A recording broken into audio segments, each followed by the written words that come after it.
Welcome to channel. நான் Vasu. So இந்த video வந்து பார்த்தீங்கன்னா உங்களுக்கு ஒரு சின்ன மோட்டிவேஷன் கொடுக்கறதுக்காக தான். ரீசெண்டாக வந்து எனக்கு நிறைய மெசேஜஸ் வந்து வருது. ஒரு பக்கம் பார்த்தோம்னா வந்து எக்ஸாம் கிளியர் பண்ண ஆஸ்பிரண்ட்ஸ். ஸோ நான் வந்து பார்த்தீங்கன்னா ஒரு எக்ஸாம் கிளியர் பண்ணிட்டேன், 2 எக்ஸாம் கிளியர் பண்ணிட்டேன். ஸோ ரீசெண்டாக யூபிஐ ரிசல்ட் கூட வந்துச்சு. சார் நான் 3 எக்ஸாம் கிளியர் பண்ணேன் அப்படின்ற மாதிரி ரொம்ப வந்து பார்த்தீங்கன்னா சந்தோஷமாக ஆஸ்பிரண்ட்ஸ். இன்னொரு பக்கம் பார்த்தோம்னா வந்து சார் நான் 2 வருஷமாக படிக்கிறேன், 3 வருஷமாக படிக்கிறேன், எனக்கு வந்து பார்த்தீங்கன்னா ரொம்ப டிசப்பாயிண்டிங்காக இருக்குது சார், வீட்டில் வந்து ரொம்ப ப்ரெஷர் பண்ணுறாங்க, நான் வந்து இதுக்கப்புறம் ஃபர்தராக கண்டினியூ பண்ணுறதா வேணாமான்னு குழம்பி போயிருக்கேன் சார் அப்படின்ற மாதிரி ஆஸ்பிரண்ட்ஸ். ஸோ கிளியர் பண்ணவங்க ஓகே, அவங்க வந்து பார்த்தீங்கன்னா அவங்க லைஃப்பில் வந்து இவ்வளோ நாள் பட்ட கஷ்டத்துக்கு வந்து லாஸ்ட்டாக வந்து ஒரு பலனை பார்த்துட்டாங்க. அடுத்தடுத்து அவங்க கெரியரில் வந்து மூவ் ஆன் ஆகி போகிறாங்க. இனிமேல் அவங்களுக்கு வந்து எந்த விதமான அட்வைஸும் மோட்டிவேஷனும் தேவை கிடையாது. பட் அதுக்காக வந்து நம்ம இந்த கிளியர் பண்ணாதவங்களையும் வந்து பார்த்தீங்கன்னா விட்டுற முடியாது. ஸோ அவங்களையும் இவங்கள மாதிரி கிளியர் பண்ண ஸ்டேஜுக்கு கொண்டு போகணும் அப்படின்றது தான் நம்ம சேனலோட மெயின் ஐடியா. ஸோ அதுக்காக வந்து என்னோட லைஃப்பில் நடந்த சில விஷயங்கள், ஸோ உங்களை விட ரொம்ப டவுனாக வந்து பார்த்தீங்கன்னா நான் வந்து ஃபீல் பண்ணியிருக்கேன். அப்புறம் இதில் ஒரு விஷயம் ரீசெண்டாக நானே யோசிச்சு பார்த்தேன், எனக்குமே வந்து ஸ்ட்ரைக் ஆச்சு. ஸோ ஆமாம்ல, நம்ம இன்னைக்கு அப்படி இருந்தோம், இன்னைக்கு இப்படி ஆகிட்டோம் அப்படின்ட்டு. ஸோ அதெல்லாம் வந்து உங்களோட ஷேர் பண்ணிக்க போகிறேன். கண்டிப்பாக பாருங்கள், உங்களுக்கு வந்து ரொம்பவே வந்து மோட்டிவேட்டடாக இருக்கும். ஸோ வீடியோ ஃபுல்லாக பாருங்கள். வீடியோக்குள்ள போகிறதுக்கு முன்னாடி டெக்ஸ்ட் புக்கில் வந்து மார்க் டெஸ்ட் டிஸ்கவுண்ட் பேச போயிட்டு இருக்கு. வாங்கணும்னு நினைச்சீங்கன்னா டிஸ்கிரிப்ஷன் லிங்க் வச்சிருக்கேன், மறக்காம லிங்க் கிளிக் பண்ணி ஆஃபர் பில்லே பர்ச்சேஸ் பண்ணிக்கோங்க. அதில் அடிஷனலாக டிஸ்கவுண்ட் வேணா BV10 போட போடுறது உங்களுக்கு வந்து ஒரு 12% டிஸ்கவுண்ட் கிடைக்கும். ஸோ ரொம்ப அஃபோர்டபுள் ப்ரைஸில் தரமான கண்டென்ட் பர்ச்சேஸ் பண்ணிக்கோங்க. ஸோ 2014 வந்து நான் ஸ்கூல் முடிச்சுட்டு காலேஜ் போய் வந்து பார்த்தீங்கன்னா ஜாயின் பண்ணேன்.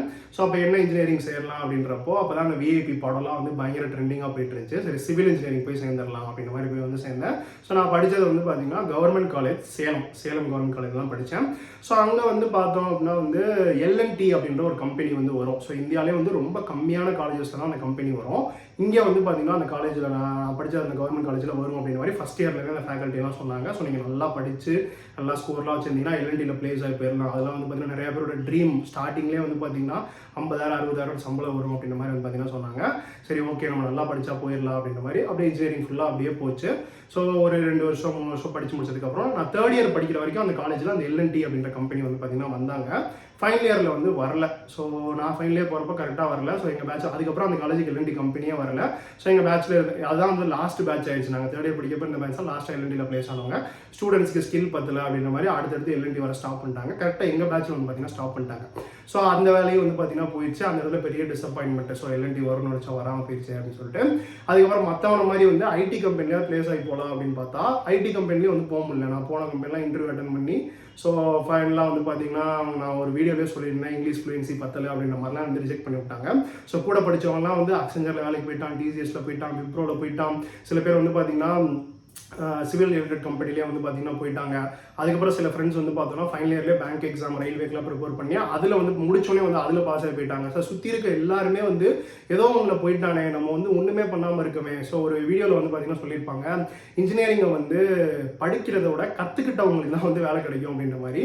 ஸோ அன்ஃபார்ச்சுனேட்லி 4 வருஷத்தில் நான் எதையுமே கற்றுக்கல. பரீட்சைக்கு வந்து பாஸ் ஆனால் போதும், செமஸ்டருக்கு பாஸ் ஆனால் போதும், முதல் நாள் ராத்திரி படித்து. ஸோ அந்த மாதிரி இருந்தனால வந்து ஸ்கில்லும் பத்தாமல் எங்கேயுமே வந்து வேலையும் கிடைக்கல. நிறைய கம்பெனியில் போய் அட்டன் பண்ணேன். ஸோ டிசைன் கம்பெனி போகலாம், அது போகலாம், இது போகலான்னு கடைசியில் எங்கேயுமே வந்து பார்த்தீங்கன்னா வேலையும் வந்து கிடைக்கல. ஸோ கூட படித்தவங்களாம் வந்து பார்த்தீங்கன்னா ஏதோ ஒரு இடத்துல வந்து வேலைக்கு போயிட்டா நம்ம ஒன்றுமே போலையே, நம்ம வந்து வேஸ்ட் போல அப்படின்ற மாதிரி வந்து நிறைய நாள் ராத்திரி வந்து பார்த்தீங்கன்னா தூக்கம் வராமலாம் அழுதுருங்க. ஸோ அதுக்கப்புறம் வந்து சரி ஒரு சைட்டுக்காவது வேலைக்கு போகலாம், அதான் லாஸ்ட் ஆப்ஷன். அங்கே தான் வந்து ஈஸியாக வந்து சேர்த்துக்கிறாங்க. மற்ற இடத்துக்குலாம் போனால் இன்டர்வியூ வைக்கிறாங்க, அது வைக்கிறாங்க.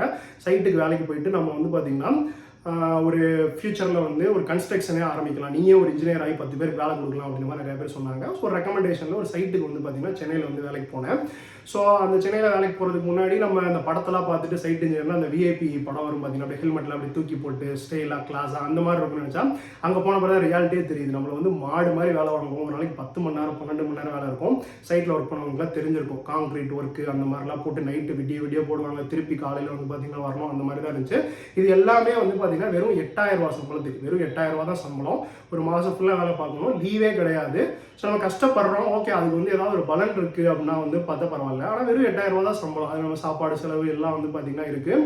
ஸோ நான் ஃபஸ்ட்டு வந்து அந்த வேலைக்கு போனதே எதுக்குன்னா, அட்லீஸ்ட் வந்து நம்மளையாவது நம்ம வந்து பார்த்தீங்கன்னா பார்த்துக்கலாம், நம்ம வந்து வீட்டுக்கு கொடுக்கணுன்ற தேவை கிடையாது, நம்மளை நம்ம பார்த்துக்கிற அளவாவது ஃபஸ்ட்டு போய் சம்பாதிக்கலாம்னா அந்த 8,000 ரூபா அதுவே நடக்கல. சென்னையில் நீங்கள் யோசிச்சு பாருங்க, மாத கடைசியில் எங்கள் அப்பா தான் எனக்கு வந்து பார்த்தீங்கன்னா காசு அனுப்பி விடுவார். காசே இருக்குது சம்பளம் போகிற வரைக்கும் திருப்பி எங்கள் அப்பா வந்து பார்த்தீங்கன்னா காசு அனுப்பிச்சி விடுவார். அந்த காசு வச்சு நான் மெயின்டைன் பண்ணுறப்போ என்னடா அது, நம்ம வந்து பார்த்தீங்கன்னா நம்ம அப்பா அம்மாவை பார்த்துக்கிற அளவு சம்பாதிக்கணும்னாலும் நம்மளை பார்த்துக்கிற அளவே நம்மளால சம்பாதிக்க முடியலையே அப்படின்ற மாதிரி எனக்கு வந்து ரொம்ப வந்து பார்த்தீங்கன்னா ஃபீலிங்கு.